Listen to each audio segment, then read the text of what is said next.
and welcome to our webcast for November 1st, 2019. My name is Christian Debré, and this is Amy Asbrook, the director of Toujours Vivant, Not Dead Yet. Hello. Also joining us is Taylor Hyatt, our policy liaison and outreach coordinator. Hi. Toujours Vivant, Not Dead Yet is a non-religion organization by and for people with disabilities and our allies. We believe that the choice to die is not free as long as old, ill, and disabled people don't have a free choice in where and how they live, and that must change. Today's topics: euthanasia for Alzheimer's disease. And second topic is World Medical Association reaffirms opposition to assisted suicide and euthanasia. So Amy Asbrook will help us through those subjects. I will do my best anyway. Okay, so our first topic is euthanasia for Alzheimer's disease. We recently learned of 2 incidents, at least, we don't know if there are others, of euthanasia where the medical condition was Alzheimer's disease. So the person didn't have any physical limitations, just that they had Alzheimer's disease. Basically, they are healthy except they had some cognitive limitations. The first occurred in British Columbia in 2017 and was described in an article in the Globe and Mail last month. Like most coverage of assisted suicide, and we know that Globe and Mail is a very left-wing newspaper. So like most coverage of assisted suicide and euthanasia, the article was all in favor of euthanasia and evoked fear of disability with phrases such as... Just fear, not disability, just fear of disability. With phrases such as the descent into dementia is harrowing under any circumstances. So there was a study. Go ahead. There was a study that we looked at a couple months ago, perhaps I should put the link up, where we talked about how we can't know what it's like to have dementia because we don't have it ourselves. We definitely experience the world differently. There's probably a lot that you can still take pleasure in and value in your life, and we shouldn't assume that a change in cognitive abilities equals a lack of value. Right, exactly. The article laid out the conditions under which Mary Wilson, a woman in her 70s, said she didn't want to live. Quote, I do not want to be placed in a home, and I do not want to live past the day when I can't recognize my husband or the kids or my sister and brother, unquote. Though these conditions had nothing to do with pain or physical symptoms, she nonetheless had the full-throated support, quote unquote, of her husband and children to die once her, quote, beautifully tuned mind, unquote, could no longer perform up to its usual standard. So this was entirely about cognitive disability. It wasn't about suffering in the sense of physical pain or having to deal with difficult symptoms. The author builds dramatic tension by highlighting the difficulty in planning the euthanasia around the requirements that Ms. Wilson's condition was in an advanced state of irreversible decline and her death had become reasonably foreseeable, and that she was still competent to consent when euthanasia was performed.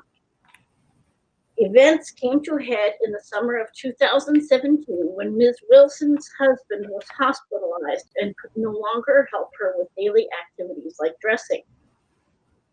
This, along with forgetting for a fleeting moment, quote unquote, that she had 3 children and not just the one that was in the room with her, is offered as fulfilling the conditions she set out in for her death. Oh my gosh, did nobody see the obvious solution here? Personal assistance is so necessary in a situation like this. Yes, sir. Then again, it's pretty common for somebody to move into an institution, especially if they have dementia after the passing of a spouse. Right. So, Right. The assumption is that the spouse is going to take care of them as long as physically possible, and then they're going to end up in a nursing home. And there's yeah. never any discussion of, Other solution. personal care services in the home. Yeah. Right. Something just came to me. Excuse me getting on my soapbox again. But I feel like sorry, I'm hashing out a thought as I go here. Personal assistance services are often associated with younger people with disabilities. You don't hear a lot about seniors using them. Right. So I wonder if they're just, what do we need there? More awareness, more stigma busting? I think it's more awareness. All of the above? I think it's more awareness because the personal assistance services idea comes from the independent living movement, which was developed by young adults with disabilities. Right. As elders come to need those services, though the services that have been developed for elders have not incorporated the independent living model, really. They're a little bit, they've done so a little bit, but there's just a real lack of awareness. And I remember I was part of the HIV/AIDS and Disability Alliance of Massachusetts, and we were doing a lot of cross-pollination, basically teaching the HIV/AIDS movement about independent living so that they could, people with AIDS could get the services that we already knew about in the independent living movement. Okay. In a piece for the Sunday edition on October 27th, the CBC takes up the story of the euthanasia of people with dementia with an account of the death of another BC resident, Gail Garlock, in August of this year. Like the Globe and Mail journalist, the CBC reporter assumed that loss of intellectual capacity amounted to intolerable suffering. In Mr. Garlock's case, being unable to read. Also, like the other article, the CBC piece portrays the doctors as heroic defenders of the person's right to choose to die, but didn't question whether the person had a full range of options for living. The journalists said nothing about providing the supports necessary to grieve the loss of memory and intellectual ability, adapt to the new reality, and live comfortably at home until their natural death. Holy cow, there were so many problems with that second CBC piece. I picked out my top 3. He clearly chose dying over moving into a long-term care home as his condition progressed. Nobody picked up on that.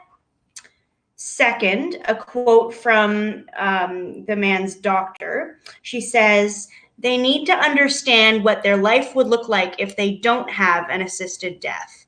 And yet, in reports like this, they make the alternative, staying alive, seem as horrible as possible, with all of these detailed and distressing descriptions about how negative his condition is. And finally, towards the end of the article, the doctor was quoted as saying, the more we talk about this, in other words, the more we put assisted suicide out into the open, the better our deaths will be. And it's interesting because for a while people complained that the independent living model was too rigid and excluded people with cognitive disabilities. And so the model was changed. It was modified to allow people to have surrogate decision makers help them manage the personal assistance services. And that change has trickled down, at least through the services in the United States. I don't know how well it's been incorporated into services in Canada, but in the US, if you need somebody to help you manage personal assistance services in order to be able to live independently, you can get that. Okay. My Go ahead. my hunch is that we don't have that kind of incorporation here. At least in the personal attendant programs that I've had experience with, the condition is you have to be able to manage your own attendance. There's no talk of somebody helping you make those decisions. Yeah, that kind of sucks. Yes, it sucks. Yeah. Okay, so here are some ideas to think about. Both articles refer to the guidelines created by the Canadian Association of MAID Assessors and Providers, CAMAP, for evaluating MAID requests from people with Alzheimer's disease or other dementia. By the way, those guidelines are only available in English, which is a little obnoxious in my humble opinion. Yes, it is. Those guidelines state that, quote, it is not the responsibility of the clinician who assesses eligibility for MAID to formally diagnose dementia, but it may be necessary for that clinician to form an opinion as to the presence, duration, impact, and type of cognitive impairment or dementia. Which, you know, I mean, it kind of makes sense. But the thing is that if the person who does the evaluation doesn't diagnose, who's going to diagnose? If they're not responsible for diagnosing, who's going to diagnose? And that is not dealt with. Well, one way to deal with it is that to create an executioner. Yeah, So the doctor will not be responsible anymore except to cure. right, exactly. Check out. CAMAP guidelines gives the diagnostic and statistical manual DSM-5 criteria for dementia, which is now called major neurocognitive disorder. And the first of those criteria is evidence of significant cognitive decline. And the guidelines list several causes of cognitive decline that can be remedied, including thyroid problems, depression, sleep apnea, which both of us have, vitamin B12 deficiency, medication side effects, and environmental toxins. But the recommendations then say, quote, the clinician assessing for MAID eligibility is not responsible for testing and excluding these possible contributing factors, but should be assured that the reasonable efforts have been made to exclude and or mitigate them. The condition name are not alone. It's just a short list. There is more existing. Right. And again, there's if it's not up to the person who's making, if the person who makes the life or death decision isn't responsible, then who is? And they don't talk about that. This is another situation where doctors are just protecting themselves, covering their asses. It's not my responsibility. And the problem is that as we ran into, we looked at Quebec's annual report that came out recently, and there was a case where the person, the doctor only met the person on the day of the euthanasia, on the day they performed the euthanasia. Long relation. Yeah, quite the in-depth relationship they had. And this is, I'm imagining somebody with cognitive decline and the doctor meets them on the day that they're going to have euthanasia. And is the doctor really going to be taking the time necessary to determine whether the cognitive decline is from Alzheimer's disease, which actually you can't come up with a definitive diagnosis for Alzheimer's. You can not within a day, at least. Right, certainly not within a day. You can do some neuropsych testing and see what kind of cognitive decline it is, but you can't necessarily know the cause of it. And if the person who's responsible for deciding whether the person's going to die isn't, that person should be responsible for knowing what the diagnosis is. It would seem to me, but hey, Same thing for me. who am I? I'm just a numbskull. Okay, some people might point to the timing and style of these two articles as evidence of a campaign by pro-euthanasia groups like Dying with Dignity to build public tolerance for euthanasia of people with dementia. These same people might also consider the selection of Lise Pigeon's question about medical assistance in dying during the second French language debate to be part of a similar effort to ensure public support for the Attorney General's decision not to appeal the Pigeon decision. Would these people be paranoid, cynical, or jaded, or merely perceptive and realistic? Finally, the idea that being unable to read or to rattle off the names and ascension dates of every British monarch back to the year 1066. That's bad. Yeah, that's horrible. Very That's the idea that could equal intolerable suffering smacks of elitism, in my humble opinion. For Amy, who depends on memory, logic, and deduction to make sense. Amy just there. Yes, Just here. to make sense of very limited visual input, losing mental capacity would actually mean losing some vision. But it's certainly not worth dying over.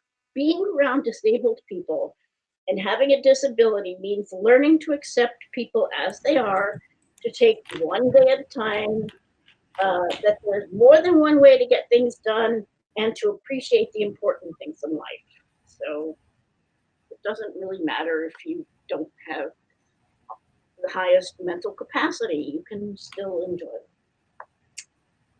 Okay, next topic. World Medical Association reaffirms opposition to assisted suicide and euthanasia. In a statement released October 26, 2019, the World Medical Association has reaffirmed its long-standing policy of opposition to euthanasia and physician-assisted suicide. In its annual assembly in Tbilisi, Georgia, the WMA adopted a revised declaration on euthanasia and physician-assisted suicide. While opposing assisted suicide and euthanasia, the declaration says a doctor who, quote, respects the basic life right of the patient to decline medical treatment does not act unethically in foregoing or withholding unwanted care. I'm really glad to hear them specify this. I attended a gathering of medical students last weekend, and they were so relieved to know that opposing assisted suicide doesn't mean life at all costs or continuing harmful and painful interventions. Right. You're And right. I think a lot of people make that assumption, and that's wrong. WMA defines euthanasia as a physician deliberately administering a lethal substance or carrying out an intervention to cause the death of a patient with decision-making capacity at the patient's own voluntary request. Excuse me. While assisted suicide involves, quote, a physician deliberately enabling a patient to end his or her own life by prescribing or providing medical substances with the intent to bring about death. And that's the end of that quote. So if you want more information about the topics that we discuss here, you can visit our Facebook page at facebook.com/toujours vivant, not dead yet, all one word. You can visit our website at tvndy.ca. You can email us at info@tv-ndy.ca, or you can follow us on Twitter @TVNDY. Thanks to Christian for helping Thank out, you, Amy. and thanks to Taylor as well. And we will see you next time. Goodbye. Bye. Bye.